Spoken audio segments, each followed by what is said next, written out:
How's it going? Dave from Comic Book Investments. Well, today we're going to do a market analysis on one of the hottest, best investment Bronze Age keys you can get. And that, of course, is a Spider-Man 129, first appearance of the Punisher.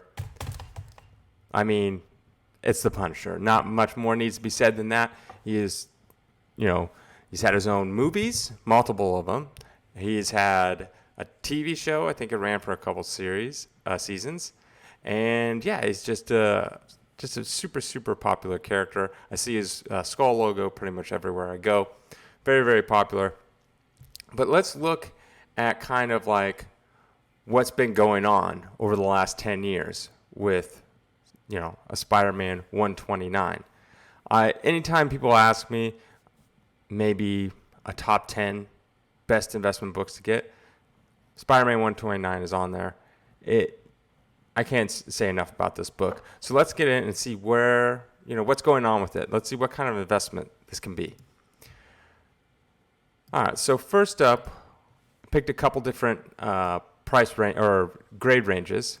So we got Spider-Man 121. And of course, we all know this is the first appearance of the Punisher. And it came out in 1974. He then had a second appearance in 135, but we're just looking at 129 for now. So back in 2011, you could pick up a 6.0 graded CGC for $156 on average. These are average grades, sold prices, actual sold prices. In 2016, a 6.0 would run you about $550. Now, a 6.0, this is sold prices. This is the average for this current month that we're in. It's basically September. Added up the average. $21.66 for a Spider-Man 129 in a 6.0 grade. That is insane.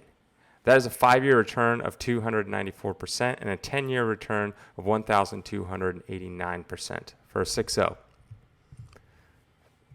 If you look down here, you'll see I compare it with the Dow Jones S&P 500, Amazon, and Apple's 10-year return.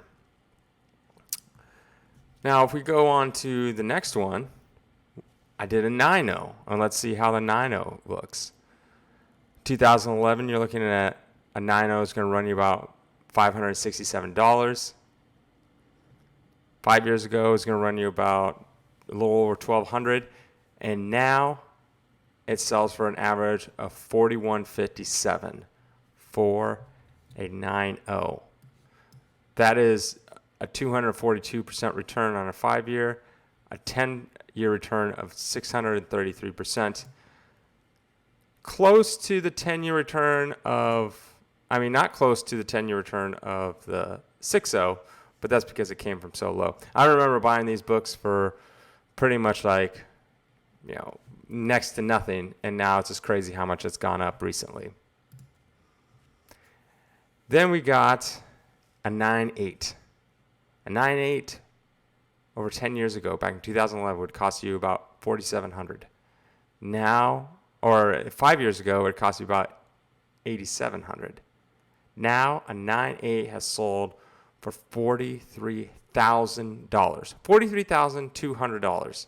That's a 5-year return of about 400%, a 10-year return of a little over 800%. That is just insane how much they've gone up. And yeah, a subscriber asked me to do this for the market analysis on this book, and I said I was more than happy to do it since I had a couple of them. So yeah, that's kind of the market analysis of what's going on with this Spider-Man 129, and it's pretty crazy. If you want to know what I think of the future, I think it's a good get. I don't think you're going to run into many troubles down the line of this one dropping down too far. Like maybe they have who knows what happens with comics in a year or two. But if you're asking me 10 years down the line, do I think a 9.8 will sell for more than $43,000? And I would say yes. Do I think a 9.0 would sell for more than $4,100? And I would say yes. So it's a good book to get. All right.